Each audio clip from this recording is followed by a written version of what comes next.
Before Snoop Dogg, Biggie and Pac, it was Mac Dre and he ran with the rhyme. We was California living, the Bay was home, and that was way back before 40 was on. It was Too Short, bitch, that was all we not. Met Ray Love when he was rocking with Pac. Mac Moore was a youngster and still on the couch, and Dre was just talking about putting him out. We had just lost the Mac, the hood was itchy. 415 knocking Oak and Rich. Mike Fish went to jail, so the blow was slow. We had to fuck with Richmond niggas or go to the O. Sonny ran Richmond and fuck with the V. And when Fish went to jail, he started fucking with me. Sonny knocked Shonda and the bitch was cool. And Shonda used to push Sonny whips to school. Sonny had funk with one-eye Mar. They found Sonny dead laying right by his car. That was way back, we was still at the high. Elijah had the South, but S was the guy.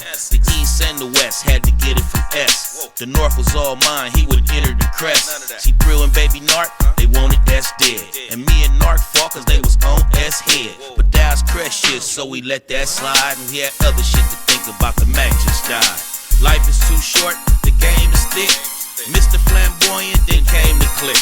Sugar D shot E40 legit, but it was Lil Bruce Thurman who started the shit.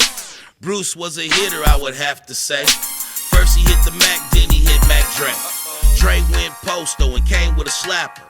Introduced a classic called Coco Capper. A rap war started in the heart of the Bay, and all they talking about is E40 and Dre. D'Angelo was Decon, Freak was Dion. Con went to YA for killing the peon. The first Romp murder, he had shot a nigga dead. D was 15 when he shot him in the head. Damn, I still remember that night. And they gave the Cuddy juvenile life. We don't color kill, no blood or crippin'. Shit got real cause our hoods was trippin'. A couple years later we was ballin' ridiculously. Vallejo got a visit from Unsolved Mysteries. Banks being robbed and all this shit. A Brinks truck got hit and guards was killed.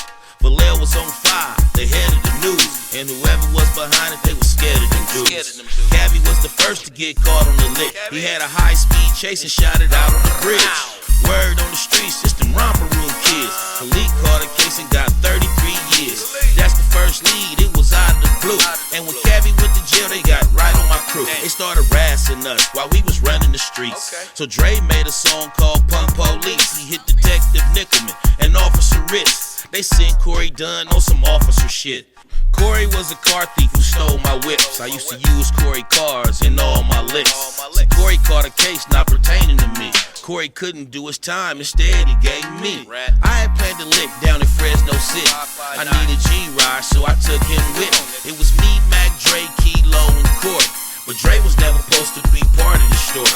See, Dre never hit licks, he was the rapper. And caught a bad break cause his crew was jackers. Dre had a choice, to ride or cop out. He kept his mouth closed and did 5 at Lime Pie. Cuddy Buzz was dying, we trying to savage the sales. So he recorded the first rap album from jail. It was over the phone and it had never been done. Not to mention, he made one hell of a song. But Dre was out of the loop, so he made the Mac call. Told Kyrie to get a ball to Mac Mall. Mall had the sets, and that was the new Romp. His first video was produced by Tupac. Young players gotta get it together. My little nigga was on and he was getting his cheddar. A young Crest Cuddy came straight from the gutter. He turned Strictly Business Records into Young Black Brother. In 96, Dre released and bounced out. And word on the streets, they releasing the Romp out. Con came home, hooked up with Drake. They dropped the Rompulation 1 and that shook the Bay. Kilo did 8 and got back to Dre. I had 2 years left, but I was on my way. My crew was on course and shit was looking good. The feds came through and overtook my hood. It was deja vu, they got back on my crew. The coldest thing about it, they got Decon too. He went right back. After doing his 10, he had 2 years home and had to do it again. Damn. Lost a couple niggas we thought was real. Artie and Marcel, they both had squill. They flipped on Decon, now that was shady. G went to trial and they gave him 80. He had 2 years out since the age of 15. He was 27 then and never see the streets again. That was something cold, man, we felt that blow. It's more to the story, I'm just letting you know. The Romper Room name was turning to shit. So Dre flipped the game and changed the thiz. I'ma state it for the record, if y'all ain't heard, Miami, the most, made up that word. Coolio was home and Ray was coming. And somehow Dre and Ray went through something. Mac Dre and Mac Moore fell out too. And I'm sitting in my cell like, what the hell do I do?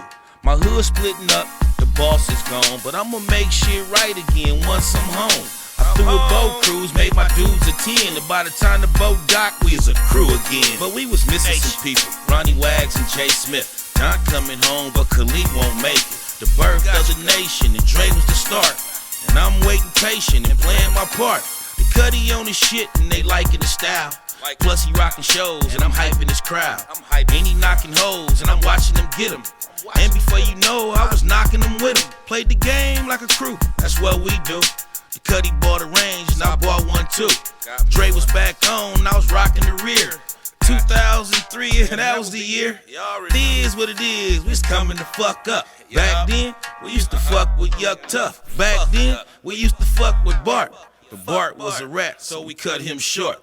Then Trill Television jumped out in the streets. And Mac Dre, all they talking about in the streets. Then Dre had a show out in KC Mo. My P.O. was tripping and wouldn't let me go. They caught Dre slipping and I'll never forget. The morning Kilo called and said Dre was hit. Shit, the evil that men do. To be continued. Rest in peace, Cuddy.